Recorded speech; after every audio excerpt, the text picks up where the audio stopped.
What if I told you that your most precious memories could be completely fabricated? That scientists have developed technology so advanced it can rewrite your entire past without you ever knowing? This isn't science fiction. This is happening right now in secret laboratories around the world. In 2019, a whistleblower leaked documents from a classified research facility, known only as Project Mindbridge. What they revealed will shake you to your core. Human subjects were having their memories systematically altered, replaced, and even completely erased. But here's the terrifying part: most of them never realized it was happening. Drive. Sarah Chen was one of the lead researchers before she fled the program. She describes the process as disturbingly simple. Subjects would enter what they believed was a routine psychological evaluation. Within hours, they would emerge with completely different recollections of their childhood, their relationships, even their own identity.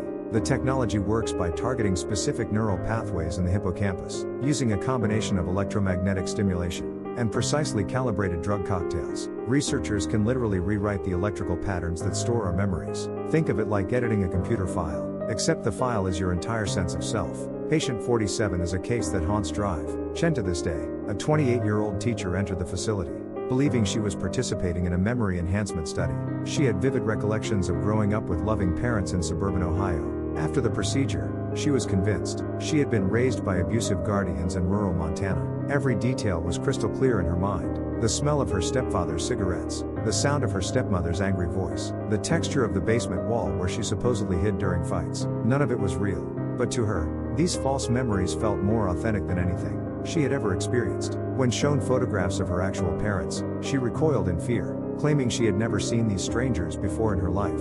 The researchers didn't stop there. They began implanting memories of traumatic events that never occurred. Subjects would suddenly recall being in car accidents, surviving natural disasters, or witnessing violent crimes. The psychological impact was devastating. Many developed severe PTSD from experiences that existed only in their artificially altered minds. But perhaps the most disturbing aspect of Project Mindbridge was its ultimate goal. This wasn't about treating trauma or helping people forget painful experiences. According to the leaked documents, the military applications were the primary focus. Imagine soldiers who could have their memories of classified missions completely erased, or prisoners of war who could be convinced they had never served their country at all. The technology became so sophisticated that researchers could implant false memories with incredible precision.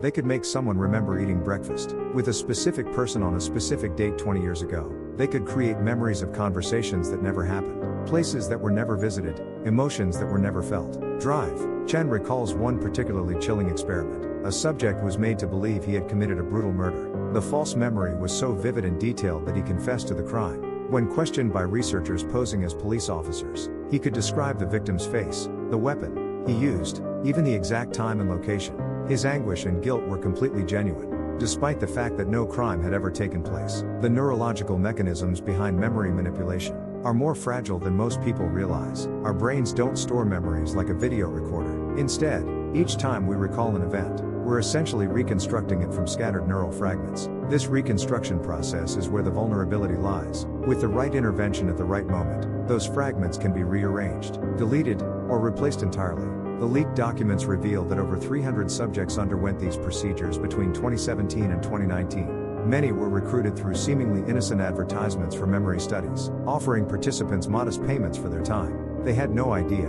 they were volunteering to have their minds fundamentally altered. Follow-up interviews with former subjects paint a horrifying picture. Some describe feeling like strangers in their own lives. They recognize their families but can't shake the feeling that something is fundamentally wrong. Others report constant confusion, unable to distinguish between their authentic memories and the artificial ones that were implanted. The technology has advanced even further since the leak. Sources suggest that newer techniques can implant memories so seamlessly that even advanced brain scans cannot detect the artificial neural patterns. The memories become indistinguishable from those formed through natural experience. What's equally terrifying is how easy it's becoming to perform these procedures. While Project Mindbridge required sophisticated laboratory equipment, emerging techniques can be administered in clinical settings with relatively simple tools. Some experts warn that memory manipulation could become as common as cosmetic surgery within the next decade. The ethical implications are staggering. If memories can be altered at will, what does that mean for our legal system? How can we trust witness testimony when witnesses themselves might not know if their memories are real? What happens to the concept of personal identity when our past can be rewritten by others? Drive. Chen now dedicates her life to exposing these practices and developing safeguards against involuntary memory manipulation. She warns that the technology is already being used. Outside of official research programs, private clinics in certain countries offer memory modification services to wealthy clients who want to forget traumatic experiences or remember their lives differently. The most unsettling aspect of this entire revelation is that you might be affected without knowing it. The procedures leave no obvious physical traces. There are no scars, no missing time, no clear indicators that your mind has been tampered with. The only clue might be subtle inconsistencies in your memories that you would likely dismiss as normal forgetfulness. Think about your own memories right now. That vivid recollection from your childhood, are you certain it really happened? That conversation with a loved one that changed your life, did it occur exactly as you remember? The technology revealed in Project Mindbridge suggests that certainty about our own memories may be nothing more than an illusion. The leaked documents end abruptly in late 2019, suggesting the program either went deeper underground or evolved into something even more secretive. Drive. Chen believes that multiple similar facilities are still operating worldwide, continuing to push the boundaries of what's possible when it comes to human memory manipulation. As we grapple with these revelations, one question remains: in a world where memories can be fabricated with perfect precision, how do we hold on to what makes us human? How do we maintain our sense of self when our past can be rewritten by others? These aren't just philosophical questions anymore, they're urgent concerns that could affect every one of us. The technology exists, the experiments have been conducted. The question isn't whether memory manipulation is possible, it's whether you would even know if it had already happened to you. What do you think? Have you ever questioned the authenticity of your own memories? Share your thoughts below, because this conversation is just beginning.